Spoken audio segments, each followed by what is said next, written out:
Hey guys, welcome back to our YouTube channel Biology Career Guidance. ఈ వీడియోలో మనం series of videos చేస్తున్నాం కదా హైదరాబాద్ సెంట్రల్ యూనివర్సిటీ ఏ course eligibility వాటి గురించి. సో ఈ రోజు వీడియోలో మనం plant biology and plant biotechnology గురించి మాట్లాడదాము.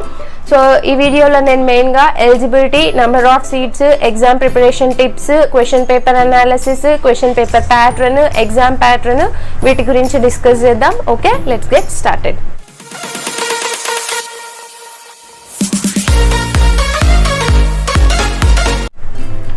ఫస్ట్ ఎన్ని సీట్స్ ఉన్నాయి మనకు M.Sc Plant Science and Plant Biotechnologyకి అంటే so the number of seats is 23. So 23 seats is very less number. Biochemistry చూసుకుంటే 26 ఉన్నాయి, but this particular course has very less number of seats, that is 23. So కాబట్టి the competition is very very high. And ఇక్కడ only botany వాళ్ళు మాత్రమే eligible కాదు, they are biotechnology కూడా include చేశారు, అంటే plant as well as plant biotechnology. Okay, let's see the eligibility conditions. So first plant biology and plant biotechnology. So ఇక్కడ plant sciences డిపార్ట్మెంటే 2 కోర్సెస్ని ఆఫర్ చేస్తుంది, that is plant biology and plant biotechnology as well as molecular microbiology. So plant biology and plant బయోటెక్నాలజీకి వచ్చేసరికి 23 seats ఉన్నాయి, molecular మైక్రోబయాలజీకి వచ్చేసరికి 15 seats మాత్రమే ఉన్నాయి. సో కాబట్టి దీనికి కూడా కాంపిటీషన్ చాలానే ఉంటుంది.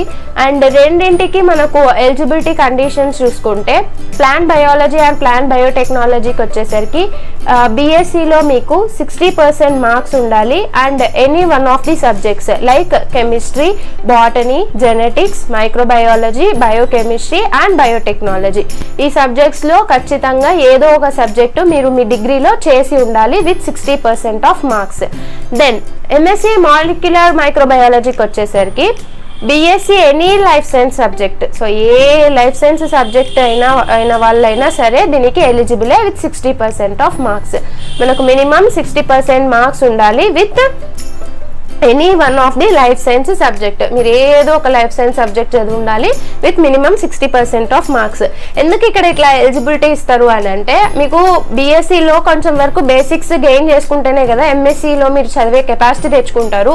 So PG is nothing but the continuation of UG, అంటే UGలో ఉన్న సిలబస్నే మరి PGలో చదువుతారు, బట్ ఇన్ డెప్త్గా చదువుతారు. దాని గురించి ప్రయర్ నాలెడ్జ్ లేనిది ఇన్ డెప్త్ స్టడీ అన్నది ఇంపాసిబుల్. కాబట్టి మీకు ఈ ఎలిజిబిలిటీ ప్యాటర్న్ అనేది ఉంటుంది అనమాట. సో మాలిక్యులర్ బయాలజీ అన్నది ఖచ్చితంగా ప్రతి ఒక్కరు BScలో చదివింటారు, కాబట్టి దీనికి లైఫ్ సైన్సెస్ వాళ్ళు ఎవరైనా సరే ఎలిజిబుల్. బట్ ప్లాంట్ రిలేటెడ్గా చదవాలంటే దాని గురించి మనకు ప్రయర్ నాలెడ్జ్ ఉండాలి, కాబట్టి only botany, genetics, biotechnology, microbiology people are eligible అనమాట. ఓకే, నెక్స్ట్ క్వశ్చన్ పేపర్ ఎలాగుంటుంది అంటే question paper is divided into 2 parts, part A and part B. Part A వచ్చేసరికి 25 క్వశ్చన్స్ ఉంటాయి, పార్ట్ బి వచ్చేసరికి 75 క్వశ్చన్స్ ఉంటాయి. రెండిట్లో నెగిటివ్ మార్కింగ్ ఉంటుంది, ఎంత అంటే 0.33. Okay, for every rank answer 0.33 marks అన్నవి మీకు డిడక్ట్ అవుతాయి, కాబట్టి జాగ్రత్తగా ఆన్సర్ చేయాల్సి ఉంటుంది. ఓకే, నెక్స్ట్ సిలబస్ ఏమి ప్లాంట్ సైన్సెస్, దానికి M.Sc plant and plant biotechnology ఉంది కదా, దానికోసం సిలబస్ ఏమి అంటే BSc botany.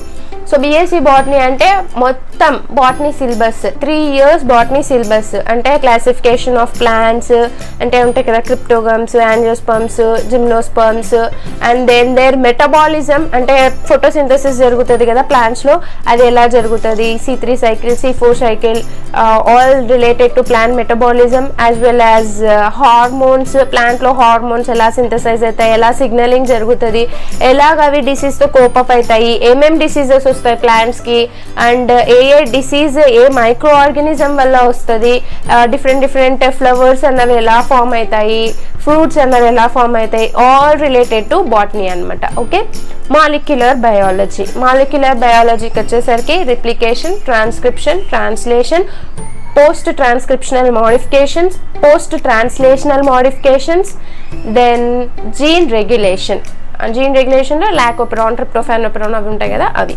Next, genetics. Genetics is all about Mendelian principles and their deviations, linkage problems and chromosome mapping problems, breedings. ఇవన్నీ genetics లో వస్తాయి. మెయిన్గా ఇక్కడ నుంచి ప్రాబ్లమ్స్ వస్తాయి. Okay, this genetics is related to plants అన్నమాట. సో మనం బేసిక్ genetics డీల్ చేసిన తర్వాత ప్లాంట్ genetics లోకి ఎంటర్ అవుతాం. Next, biochemistry. బయోకెమిస్ట్రీకి వచ్చేసరికి బయోమాలిక్యూల్స్, వాటి యొక్క metabolism, as well as deficiency diseases, vitamins, వాటి యొక్క డెఫిషియన్సీ డిసీజెస్, ఏ ఎంజైమ్ లేకపోతే ఏం రియాక్షన్ జరగదు, ఏం డిసీజ్ వస్తుంది, లైక్ సార్ట్ ఆఫ్ క్వశ్చన్స్ అన్నవి ఉంటాయి అనమాట. దెన్ టెక్నిక్స్కి వచ్చేసరికి different biophysical techniques like spectroscopy, microscopy, and then chromatography, centrifugation, CD, RD, NMR, and then mass spectroscopy, different biophysical techniques అన్నీ మనకు దీని కిందికి వస్తాయి. టెక్నిక్స్ అన్నది ఇక్కడ చాలా ఇంపార్టెంట్, బికాస్ టెక్నిక్స్ నుంచి చాలా క్వశ్చన్స్ అడిగారు. దెన్ మైక్రోబయాలజీకి వచ్చేసరికి బేసిక్ మైక్రోబయాలజీనే ఉంటుంది. And microbiology that is related to plants అన్న దానిపైన ఫోకస్ చేయండి మెయిన్గా. ఓకే, మైక్రోబయాలజీలో బేసిక్ మైక్రోబయాలజీ అంటే nothing but ultrastructure of bacteria, then bacterial components as well as their classification, diseases caused by microorganisms to plants. అంటే తిక్కా disease ఉంది కదా, తిక్కా disease దేని వల్ల వస్తుంది, సిట్రస్ టొమాటో ఎల్లో లీఫ్ కల్ వైరస్ దేని వల్ల వస్తుంది, ఏ పర్టిక్యులర్ పార్ట్ అన్నది అఫెక్ట్ అవుతుంది, ఎలాగ స్ప్రెడ్ అవుతుంది అన్న దాని మీద ఫోకస్ చేయండి ఎక్కువగా. Okay, next syllabus that is related to molecular microbiology. So molecular M.Sc Molecular Microbiology చదివే వాళ్ళు ఏ సిలబస్ మీద ఫోకస్ చేయాలి అంటే, so this is a reference syllabus. అంటే పక్కా దీంట్లో నుంచి వస్తాయని నేను చెప్పట్లా. నేను క్వశ్చన్ పేపర్ని అనలైజ్ చేసిన తర్వాత నాకు మ్యాక్సిమం క్వశ్చన్స్ దీంట్లో నుంచే కనిపించాయి, అవే నేను ఇక్కడ లిస్ట్ అవుట్ చేశాను. ఓకే, అండ్ పక్కా సిలబస్ అన్నది ఎక్కడ మెన్షన్ కూడా చేయలేదు, కాబట్టి యాజ్ ఎ రెఫరెన్స్గా మీకు హెల్ప్ అవుతుంది. కానీ క్వశ్చన్ పేపర్ అనలైజ్ చేసిన తర్వాత నాకు తెలిసిన విషయాలు, నేను గమనించిన విషయాల్ని ఇక్కడ ఉంచాను అనమాట. ఓకే,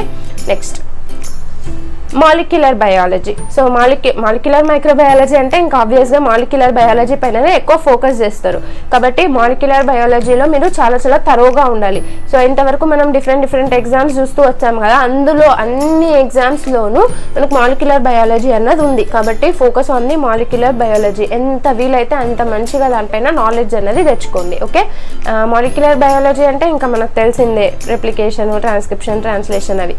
దెన్ జెనెటిక్స్కి వచ్చేసరికి మెండెలియన్ లాస్, సో ఇందాకే డిస్కస్ చేసాం జెనెటిక్స్ లో ఏమేమి వస్తాయి అన్నది.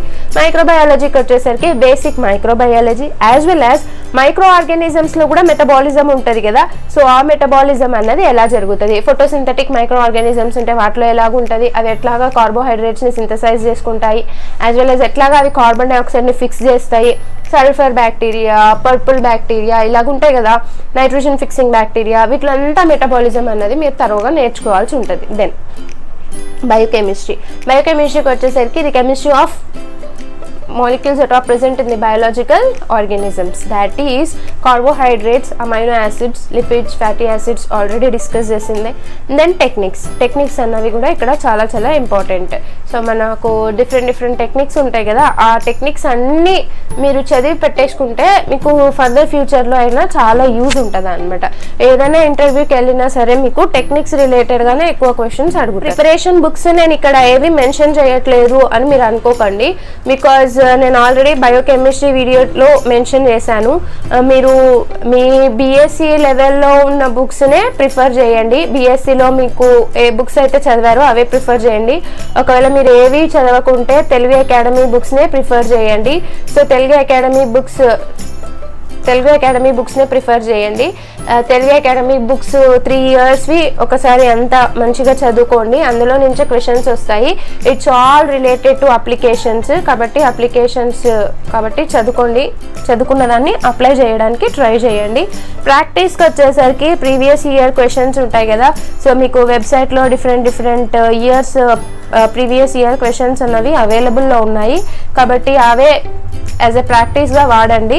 లేదు అనుకుంటే యూ కెన్ గో ప్రాక్టీస్ కోసం కావాలి బుక్స్ అని అనుకుంటే విజేత కాంపిటీషన్స్, అరిహెంట్ పబ్లికేషన్స్, తర్వాత ఆర్కే గుప్తాస్ పబ్లికేషన్స్లో చాలా ప్రాక్టీస్ బుక్స్ ఉన్నాయి. వాటిని తీసుకొని ప్రాక్టీస్ చేయండి. అక్కడ నుంచి మ్యాటర్ చదవకండి. తెలుగు అకాడమీ బుక్లో మ్యాటర్ చదవాలి, అక్కడ ప్రాక్టీస్ చేయాలి. అక్కడ మ్యాటర్ ఉంటుంది, బట్ రెడీమేడ్గా ఉంటుంది. మీకు అర్థం కాకపోవచ్చు, బేసిక్స్ క్లియర్గా ఉంటే అర్థమవుతుంది. ఒకవేళ అర్థం కాకుంటే మాత్రం తెలుగు అకాడమీ బుక్స్ని ప్రిఫర్ చేయండి. సో ఇంకా కొన్ని వీడియోస్ వాచ్ చేయడం కోసం please hit the like button, subscribe the channel and share it with your friends.